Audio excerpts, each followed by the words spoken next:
You try to think back to when you're 14, 15, and I'm sure I probably watched it at some point in time, but I don't until I became a member of the Rangers. I guess I never really thought about it. It was interesting. The Rangers, the first year I went, were last team in the league, and we were lucky enough. They drafted myself, and we also had Mike Eagles and Wendell Young, and I think Mike Huff and Al McGinnis. And but that time it was very rare to pull kids out of the East Coast.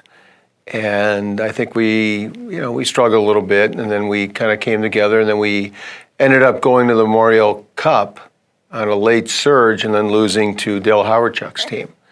And I think the first time you go, you're a little shocked what it's all about. You don't know what to expect. The other teams had definitely, their talent base was older, and we were still young. We had a mix, but we had no middle guys really. So the next year it set up well. I think it definitely helped, and it also helped the next year. Let's face it, we picked up Dave Shaw and Scott Stevens. I mean, that kind of solidified a lot of it. But having that experience, because it's a short tournament, if you go there and you kind of base out a few games, and back then the games were a little bit, a little rougher, a little wilder, so anything could happen, and we had a little bit more composure. Although I remember holding on to Scotty Stevens in the penalty box once, so he wouldn't go to the other side, but still, it was great memories. Trying to explain, my son plays a little bit too, and trying to explain to him how we had a guy in our team named Mike Moore who used to go jump in the other team's bench. And he just, it's hard to believe that happened. But, those were moments when, teams either rallied together, they didn't back then, and we rallied around, Mike and Joe Levesque, and whether it's Louis Crawford and Brad Shear, all these guys. And I think everybody had the same type of respect for whatever role they were doing. And I think that was one of the most important things that made our team come out victorious. And everyone felt respected for it too, and I think that was a key theme. I would agree right there, and I think that comes from leadership, and also comes from the coaches. It just wasn't, we're going to put this guy out for up 5. We had penalty killers. Not everyone played, 30 minutes a game. So you think about it, with 3 NHLers and a defenseman, you couldn't have 2 play the whole time. So they spread it out a lot, and same as up and forward, and it worked out. I guess for me, if you compare it to, it's really hard to compare to these days, because now you have Twitter, there's so much social media affecting these kids, and it's just like they have one bad game, and it's like, kids are getting blasted. I mean, we go on a 3-day road trip, and except for maybe the Kitchener Ranger paper and some people that listen on the radio, there was nothing. It was just us. So we kept it in-house, and I think for all of us, because you think Scotty was going through the same thing that year too, and so I would think Mike Eagles, Dave Shaw. We had a lot of guys who were getting drafted that year, but I think because of the fact that we had a decent team, we played well, and I think the ice time for the most part was being at least spread around, maybe more than it is these days, that I think it made it easier to adjust. I remember all us being on the same floor and hanging out. It's weird, you think of the ice, and it's like, no, you remember us all being in on the same floor, walking back and forth to each other's rooms, and that was cool. That was fun. That was a big part of it. I think, if I remember quickly, we got blasted our first game, and then we beat someone else bad the next game, and it was 3 teams that I think that the first 4 games, none of them were close. It was really, really odd. It was up and down. Well, I remember the guys in the dressing room were confident but very nervous.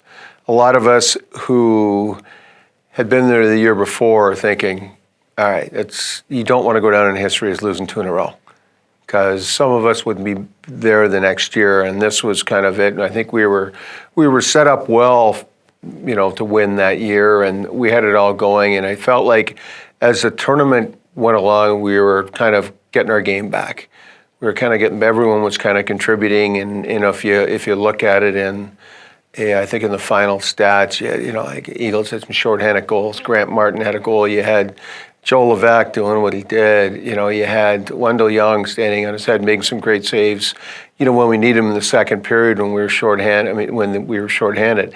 And so all these things came across. Scotty was drilling people. McGinnis was firing the puck. You had everyone kind of come together, and that's the part you kind of remember. I think just the fact you played so many tough series really prepared you for the NHL. And the longevity of it, the length and the duration, of the season, I think it was key. We had some tough battles. Going up to Sault Ste. Marie or Ottawa, those were not easy. And, back then you still played, I think, 4 of the 7 series or 3 to 5, and those were long battles. And, you had to battle with injuries and push yourself through it. And I think it lends itself, to the NHL. I think it was great because, when we first went there the first year, there was like this 5 or 6 of the core of us. I remember Kitchener getting 3,500 people, 3,000 people. And, the city had kind of forgotten about the franchise. It had fallen down, and all of a sudden, Orville Tessier comes in as coach. But I think the key is you had Mike Penny, who was an amazing scout who got the guys out of the East. And he put it all together. And at the end of the first year, it was packed. And I think looking back now, I think since we've turned that around, the city has been behind the Rangers for now 30 years, the way it has been. So I think that's a fantastic thing. Got the momentum back. It was interesting. The first 4 or 5 years in the league, you'd see guys, you'd chat about it. And then as we all got on with our careers and our families, we wouldn't, it kind of dispersed, but you always have that. I'd go back to Kitchener a couple times, first 3 or 4 years, and as your career got in, you became less and less just because you had other, I was living in Minnesota, I'd go see my family in St. Catharines, you just didn't get back as much, but it's something that you always have together and you always remember. I still remember, like little things. You look at Kevin Casey, the way he was always laughing, you just, Louis, the way he was always, goofing around, and you think of those, I roomed with, Mike Huff, so we used to laugh about his green Vega he had. Al McGinnis' first car, I think he bought for, $400 that lasted a week. Those are all stories that you keep in your mind, and when you do get together, you do see each other, they come back pretty fast. I think I appreciated the depth of talent we had in our team. And to think that we had 3 defensemen that played 17 years plus, 2 Conn Smythe Trophy winners. When people would ask me about, what was the strength of your team back then? I said, when you have, 3, 4 defensemen like that, 3 defensemen were all-stars in the league. It's pretty dominant, and then you have Wendell Young and Ned, and I like the fact that, I think back that we just had a great group of guys, and we worked hard to get along, and we hung out each other. I remember Grant Martin's billet family, was a butcher, and his dad would bring down, a moose from Smooth Rock Falls, and he'd cut it up, and we'd have everyone over there, and not just the guys and those billet, but other billet parents too. And it was a good group of 70, 80 people that all kind of worked hard and wanted to get along and work together towards a common goal. Well, I guess not, because I guess you kind of put it in the rearview mirror for a while, but it's nice to look back. I think a year or so ago, a friend, when they came up Memorial Cup, they showed I do a lot of work up here in Toronto, and a number of guys, when they were going through the moments, they showed me holding the cup and they were sending it to me, and that's when it kind of hits you. Like, this is it's a cool thing. And, I think having your name on it's like the Stanley Cup. You're gonna, sometime you can bring your kids if you want to and have them look at it, and that's fun. That they can't take away.